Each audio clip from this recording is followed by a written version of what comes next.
Hello, everyone, and welcome. I'm Martine Brisson.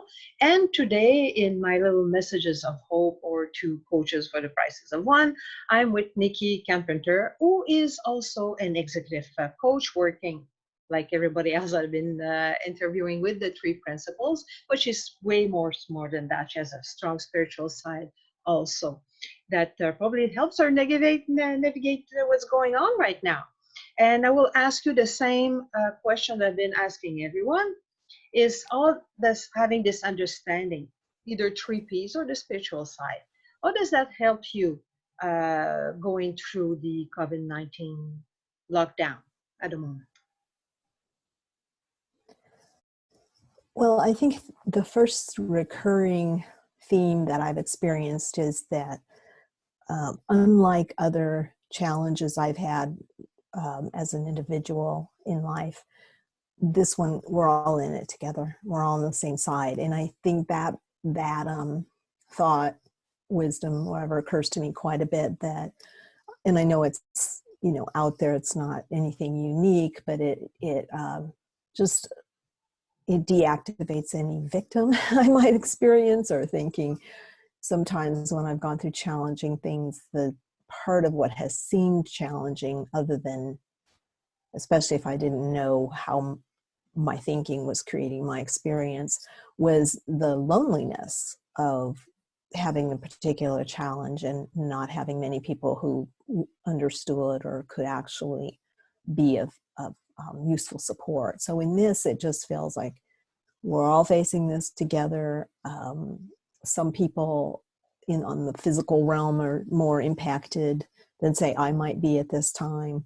But just having a great deal of concern and empathy for that, and then realizing when I can and can't do something about that. I used to work in healthcare, and I used to be a clinical nutritionist, and we had some really challenging times a long time ago when we merged two hospitals, and it was really almost too much challenge, it seemed like, and my first son was born.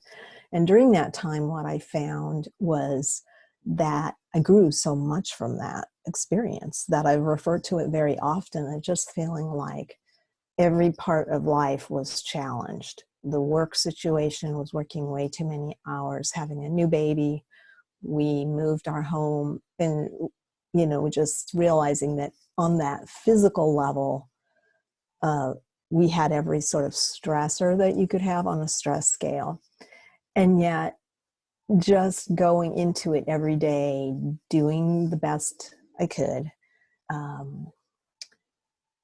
And now realizing this is kind of the same thing, really just every day doing the best I can. I really live my values of health and well-being and creativity, and I just don't see any reason to stop those.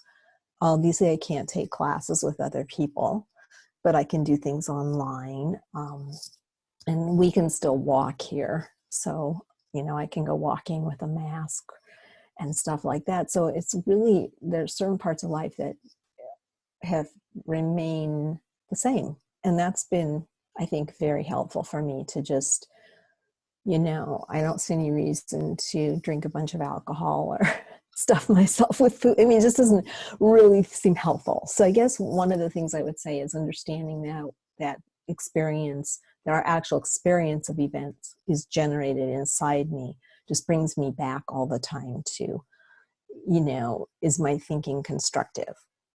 Is my thinking, giving me useful information or feedback, or is it just sort of replaying of old programs, of fear thoughts or whatever?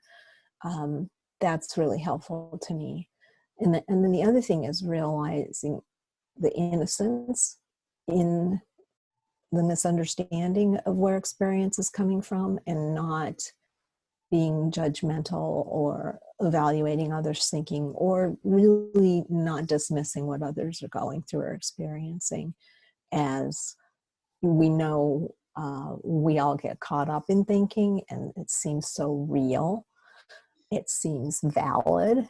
And I know a thing that I used to want before I understood this is validity for my thinking and feeling. It was almost like, well, you know, if you're supportive of me, you're going to validate my thoughts and feelings. And that was one of my very hugest insights, was seeking validation for my suffering was actually wanting to be right, and it wasn't helpful. It's sort of like, yes, you should be mad about that, or yes, instead of realizing, oh, I can actually look at this a different way, and my thinking changes from moment to moment, and learning that just because I think it doesn't mean it's real or valid or truthful or constructive or helpful. And that allows me to just, I don't want to say, sometimes that allows my mind to calm down, but it just means that I'm doing things anyway, even when my thinking is, you know, not constructive or not helpful. It's like I don't let it stop me anymore. Now, certainly I don't dismiss all thought as categorically wrong. You know, if it looks like it's going to rain, I'm going to take a jacket. You know, so I guess there's a bit of discernment that I think is helpful, and that I think over time you learn to go, well, wait a minute, might this be some wisdom here? And in this thinking that maybe there is a reason to not stick my hand in the tiger's cage, you know, or maybe I'm seeing something here about someone that's valid, that's warning me or that's alerting me, because I used to bypass those kinds of messages. And then I look back and go, wait a minute, I actually had a little warning there about this situation or this person, and I overlooked it because I was Miss Positivity. So I guess I err more towards constructive. Is this constructive or is this destructive versus positive or negative? So with time, you were able to differentiate between thought and intuition. Is that what I'm hearing? Yes. And I think what used to happen to me a lot, because I've always been like, if before this understanding, if you would have asked me for a description, I'd say insightful. I wouldn't be insightful from a kid on. But maybe because I was in such a science world or whatever conditioning I had, I would override my insights or my intuitions. I would then seek to validate them in the world of learning, you know. And so now I think I listen to them more. I'm not saying, oh, well, I had this insight about this, so that's enough. I would be like, oh, I need to see if that's really true. I hope that makes sense. It was kind of like, I was always like, oh, wow, I just had this insight about this, or I just saw this connection with this. And then I'd be like, well, you better research that and see if that's real, you know. And I would find quite often that insight had validity to it. Somebody had written a book on it, or, you know. And so I think I don't do that as much. And I'm not saying I don't still learn and read and curious. I'm not sure that's going to go away. But I don't seem to need external validation as much as I used to. That's been sort of a gradual moment, right? Yeah. Yeah. It's realizing I have wisdom, intuition, authority within, and I can listen to what's right for me. And I would say, anybody listening to this, that's universally true. And so if anything I say doesn't have a resonance, or anything anybody says, like, listen to that, because that might mean that message isn't for you at this time. And that's okay. You know, and it I think might our be journeys the are right different. time. 5 years from now may be the right time. Exactly. Because I've told Exactly. people that read Sid 10 years before they went to the three Ps. They read Sid and says, oh, that's BS. And then 10 years later, they came across again, and then, oh, wow, now it makes sense. No, everything is, whenever we're ready, things appear, in a sense. Yeah, I think that's definitely true. And it's just well, sometimes people say, well, we're all the same. Well, this experience, creation, and the universal laws are, yes, they operate the same. And yet, you know, I just living with other people, you see that there's different little creatures. I just say word creatures, you know, so that same three principles express through each creature in their own way, just the way the same life force creates, you know, works through an aspen tree seed differently than an oak tree seed, differently than a lilac bush. You know, it's kind of like we each have these beautiful expressions of the divine mind, you know, and so I try to really see the universal and honor the expression of that, you know, in myself, like less and less comparing myself to others, which I think would have been another thing, like, oh, I should be having more insights, or my life should be better because I understand this. Like, what am I doing wrong? And it's just like, let go of that stuff. Let go of that. You know, trust really that in the flow of things, your life is unfolding. I'm saying that, and I know I'm not living that fully, but that is what I see as true, is to that trust, that sort of surrender to mind is more and more where I would say I'm at, less and less. There's a lot more humility that I maybe don't know what's best for me or what's next for me, but something greater does.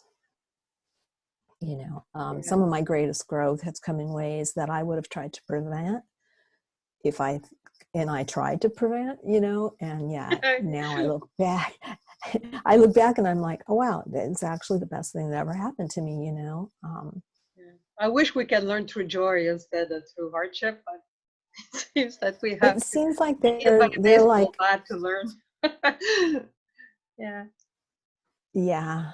So I think there's polarities in life, you know, and whenever I really look, you see there's these polarities and sometimes we just have to dance with them and manage them to the upside, you know, so of each polarity, that's the yin and yang and stuff. But yeah, I guess I just, to anybody listening, however things are for you, if you can trust things are moving in a healthy direction and align with that, if you can seek the support, there's so much support out there right now in our community and in mindfulness communities. And I mean, there's oodles of support, and there's oodles of inner support as well. But to just know, and I guess particularly people whose needs might be on the more basic level, you know, we're all doing personal growth and expand, right? And some people need food, some people need water, some people need their house to be clean, you know, and that stuff is hard because we truly are somewhat limited right now, other than donating money. You know, it's like, I think of people in healthcare, what I would need if I were in their boots would be somebody to come do my laundry. You know, I mean, that's what I imagine. They're getting paid and stuff like that. They need somebody to take their kids somewhere, or to, you know, wash their clothes or cook their meals or clean their house. And we can't really do that. At least I'm not clear how I could do that for somebody. So I guess sit with some stillness too. I'm finding more and more just those times of just sort of letting everything rest is really helpful to me. You know, I'm drawn there more and more, even though I'm also drawn to all the funny stuff on Facebook. I would say that also is very helpful to me. Some of the best jokes out there right now, and I do love that. But at the same time, I really like the balance. You know, just yeah. So it's both. So I don't know where our time is at, but no, there was no set limit. No, I just okay. just whatever you want to share, and yeah, it's just a little message of hope, whatever you want to share. So I thank you for your time, Nikki. Yeah, thank you. This has been great. If people want to find you, how can they find you? Oh, you can go to my website is presentleader, all one word, .com. Okay. And you can email me through that. And I'm also on Facebook, so you can find me there. I think those are probably the best ways. Okay. Well, thank you very much for your time. Thank Stay safe. you. Cheers. Bye.